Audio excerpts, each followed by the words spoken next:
Hello students, welcome in physics point. तो हम क्या कर रहे थे, डिमेंशनल एनालिसिस चैप्टर कर रहे हैं हम। तो लास्ट टाइम हमने क्या किया था, principle of homogeneity. Principle of homogeneity में क्या होता है इसमें क्या बताया हमें, check the correctness of the given physical relation. हमें कोई रिलेशन दिया हो, उसकी करेक्टनेस कैसे चेक करते हैं। उसमें क्या था, रिलेशन में लेफ्ट हैंड साइड और राइट हैंड साइड की ईच एंड एवरी टर्म की जो डायमेंशंस है वो क्या होनी चाहिए, सेम होनी चाहिए। अगर वो सेम होगी तभी जो गिवन रिलेशन है वो करेक्ट होगा। इसी के साथ क्या हम करते हैं आज न्यूमेरिकल्स। तो हमारे पास फर्स्ट न्यूमेरिकल है, check the dimensional consistency of the equation F S is equal to half M we square minus half M you square, whereas is distance u and v are initial and final velocities of a body of mass m and f is force acting on it। हमने इसकी correctness find out करनी है। चलो करते हैं। इसमें क्या है, f क्या हमें फोर्स दी हुई है, उसका हमें डायमेंशनल फार्मूला क्या है वो पता होना चाहिए क्या होता है। और s क्या हमारे पास डिस्टेंस, उसका डायमेंशनल फार्मूला क्या होगा, l होगा। फोर्स का क्या हो गया, m1 l1 t-2। हाफ क्या हमारे पास कांस्टेंट, ओके। m क्या मास की डायमेंशन क्या होगी m।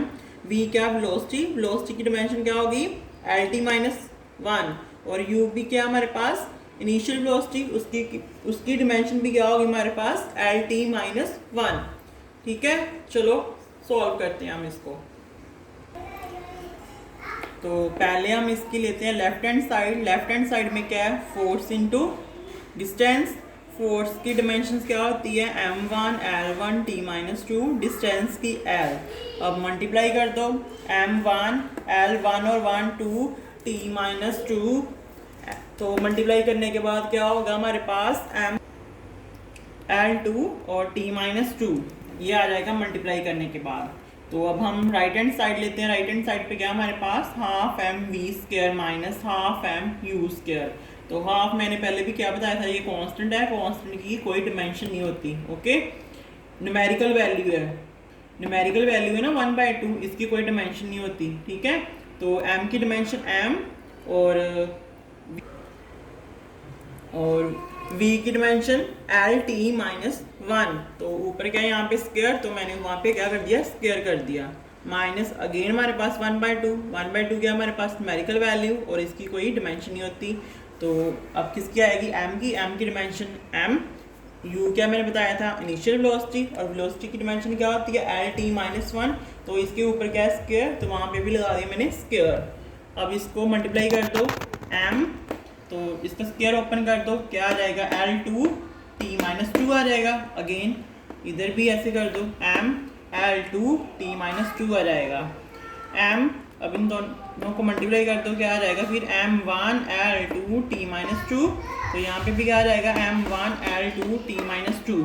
अब देखो जो लेफ्ट हैंड साइड है हमारे पास, उसमें भी क्या है m1 l2t-2 और इधर भी क्या आ रहा है।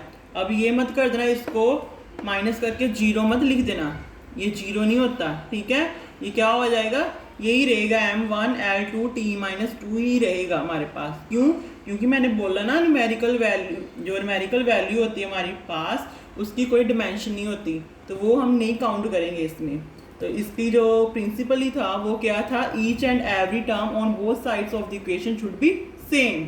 हमारे पास इस साइड की डिमेंशन लेफ्ट हैंड साइड पे एफ एस की डिमेंशन क्या आई है m1 l2t-2, और राइट हैंड साइड की इसकी डिमेंशन क्या आई है हमारे पास m1 l2t-2, और इसकी डिमेंशन भी क्या है हमारे पास m1 l2t-2। तो इसका क्या हुआ हमारे पास, left hand side is equal to right hand side. तो इसका क्या मतलब हुआ, जो हमारे पास इक्वेशन हमें दी हुई थी वो क्या करेक्ट है, ओके।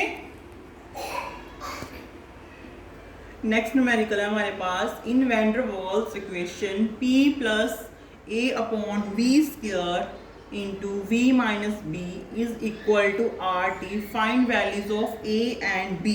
हमने क्या फाइंड आउट करना है, किसकी वैल्यू फाइंड आउट करनी है, a और b की फाइंड आउट करनी है। a और b हमारे पास कांस्टेंट है, इसमें p क्या हमारे पास प्रेशर, ठीक है, a कांस्टेंट है, v इज वॉल्यूम, और small B is again constant, R क्या होता है gas constant, T is temperature. ये आप लोगों ने केमिस्ट्री में इक्वेशन पढ़ी होगी, ठीक है। और हम ये इक्वेशन फिजिक्स में पढ़ेंगे, थर्मोडायनामिक्स में पढ़ेंगे, ठीक है। अब इसमें देखो क्या होता है अगर ये प्रेशर है हमारे पास P, तो ये टर्म भी क्या होगी हमारे पास प्रेशर होगी। क्यों? सेम यूनिट और सेम डिमेंशन को ही हम ऐड और सब्ट्रैक्ट करते हैं, ठीक है। जैसे 1 meter plus 2 meter is equal to 3 meter, meter को मीटर में ही ऐड करेंगे, सेम यूनिट को ही हम ऐड कर सकते हैं और सब्ट्रैक्ट करते हैं, ठीक है। इसीलिए अगर ये P प्रेशर है तो ये वाली टर्म भी क्या होगी प्रेशर। प्रिंसिपल ऑफ होमोजेनिटी में हमने क्या किया, यही तो किया है। जो हमने dimension each and every term की डिमेंशन फाइंड आउट की है वो क्या थी, सेम थी ना। इसलिए अगर ये प्रेशर है तो ये भी क्या होगा प्रेशर होगा, अगर ये वॉल्यूम है तो ये B भी क्या होगा वॉल्यूम। भाई यहाँ से हम फाइंड आउट कर लेंगे A और B की डिमेंशंस फाइंड आउट कर लेंगे। ओके चलो करते हैं आप इस न्यूमेरिकल को। तो ये न्यूमेरिकल मैंने अभी बताया ना आपको, क्या अगर ये प्रेशर है तो ये भी किसके इक्वल होगा प्रेशर, तभी दोनों टर्म्स क्या हो रही है ऐड हो रही है। तो फिर मैं इसको लिख सकती हूँ ना, इस टर्म को प्रेशर के इक्वल लिख सकती हूँ ना। क्यों लिखा मैंने यही बताया ना आपको, अगर ये प्रेशर है तो ये भी प्रेशर होगा, इसलिए मैंने A/V को किसके इक्वल लिख दिया प्रेशर के इक्वल लिख दिया। तो यहाँ से A की वैल्यू किसके इक्वल आ जाएगी, इसको क्रॉस मल्टीप्लाई कर दो, A is equal to P into v square आ जाएगा। P प्रेशर की डिमेंशन होती है हमारे पास M1 L-1 T-2 और V क्या हमारे पास वॉल्यूम, वॉल्यूम की डिमेंशन क्या होती है L3, तो उसके ऊपर क्या स्क्वायर। तो मैंने इसको प्रेशर को ऐसे लिख दिया, उसको मल्टीप्लाई कर दिया 3 इंटू 6, 3 इंटू 2 क्या आ जाएगा 6 आ जाएगा। अब इनको मल्टीप्लाई कर दो, क्या आ जाएगा M1 L, पावर्स ऐड कर दो, इनको बेस सेम तो पावर्स को ऐड कर दो, 6 -1 हो जाएगी, ये -1 है ना, तो L5 आ जाएगा, तो T-2। ये हमने फाइंड आउट कर ली A की डायमेंशंस, ठीक है। अब अगर ये वॉल्यूम है तो ये भी क्या होगा हमारे पास वॉल्यूम होगा ना। तो मैंने B को किसके इक्वल लिख दिया V के, B क्या हमारे पास वॉल्यूम, तो वॉल्यूम की डिमेंशन क्या आती है L3। तो अब इसकी डिमेंशन फार्मूला लिख दो, MLT की टर्म्स में, M नहीं है इसमें तो उसकी पावर 0 कर दो, L3 T नहीं है इसमें तो उसकी पावर 0 कर दो। ये हमारे पास आ जाएगी B की वैल्यू। ये न्यूमेरिकल इंपॉर्टेंट है, ठीक है। ओके नेक्स्ट न्यूमेरिकल है हमारे पास, check the correctness of lambda is equal to H/mv where lambda is wavelength, H is Planck's constant, m is mass, v is velocity of the body, ठीक है। ये मैंने सारी डिमेंशन आपको करवाई हुई है। तो अब देखते हैं इसकी करेक्टनेस फाइंड आउट करनी है, मींस क्या left hand side should be equal to right hand side. अगर ये दोनों इक्वल आएगी तभी ये जो इक्वेशन दी हुई है हमें वो क्या होगी करेक्ट होगी। चलो करते हैं। तो पहले लेते हैं हम लेफ्ट हैंड साइड पे क्या हमारे पास लैम्डा, लैम्डा क्या मैंने बताया वेवलेंथ, वेवलेंथ क्या है एक वेव की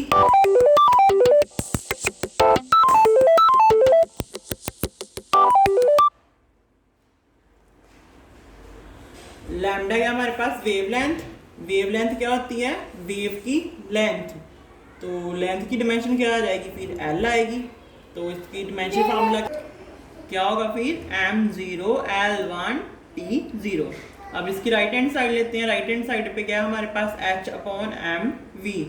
तो मैंने बताया आपको H क्या हमारे पास प्लैंक्स कांस्टेंट, M क्या मास, V क्या वेलोसिटी। तो प्लैंक्स कांस्टेंट का डिमेंशन फार्मूला मैंने करवाया था, क्या होता है M1 L2 T-1। तो इस तो मास की डिमेंशन M आ जाएगी, वेलोसिटी की L-T-1। तो अब देखो ऊपर भी M है एक, नीचे भी M एक है, कैंसिल आउट मींस M क्या हो जाएगा 0। ऊपर L2 है नीचे L1 है, तो एक L कैंसिल आउट हो जाएगा, तो क्या बचेगा L1 बच जाएगा। और T-1 ऊपर भी है नीचे भी है, कैंसिल आउट हो जाएगा, तो T क्या बच जाएगा हमारे पास T की पावर 0 हो जाएगी। तो अब देखो इसमें लेफ्ट हैंड साइड और राइट हैंड साइड सेम आ रही है, इक्वल आ रही है, तो हमें जो इक्वेशन दी हुई है वो क्या है करेक्ट है। तो नेक्स्ट न्यूमेरिकल हमारे पास check the correctness of V is equal to U plus AT तो हमारे पास u एंड v क्या है, initial and final velocities, a is acceleration, t is time. तो हमने क्या करना है, इसकी इक्वेशन को चेक करना है ये करेक्ट है और या नहीं है करेक्ट, ठीक है। चलो चेक करते हैं इसको। तो इसका सोल्यूशन क्या है, लेफ्ट हैंड साइड पे क्या हमारे पास वेलोसिटी की डिमेंशन क्या होती है m0 l1 t-2, और राइट हैंड साइड क्या है हमारे पास u प्लस at, u क्या है हमारे पास वेलोसिटी, उसकी डिमेंशन क्या आ जाएगी m0 l1 t-1, a acceleration की dimension m0 l1 t-2, t क्या टाइम और टाइम की dimension t, m0 l1 t-1 और इन दोनों को मल्टीप्लाई कर दो, m क्या है इसमें 0 आएगा, l क्या है 1, बे सेम इन दोनों की पावर्स को ऐड कर दो, t-1 और यहाँ पे t1 है तो क्या आ जाएगा -2 + 1 क्या आ जाएगा t की रेज़ टू पावर -1। ये किसके इक्वल आ रहा है, ये दोनों सेम आ रहे हैं, ये भी सेम आ रहा है, each and every term same हुई हमारे पास, left hand side is equal to right hand side, so the given equation is correct. ऐसे ही हमने करेक्टनेस चेक करनी है, अगर left hand side is not equal to right hand side आती है हमारे पास तो इक्वेशन करेक्ट नहीं होगी। क्या देखना हमने, ईच एंड एवरी टर्म देखनी है इसमें each and every term should be same, अगर एक भी टर्म इनमें से सेम नहीं आएगी तो इक्वेशन क्या होगी, फिर इनकरेक्ट हो जाएगी, ठीक है। आई होप कि आप सभी को ये न्यूमेरिकल अच्छे से समझ आ गए होंगे अब तक, तो आप खुद भी और इक्वेशंस लेके ट्राई कर सकते हो। Okay, thanks for watching.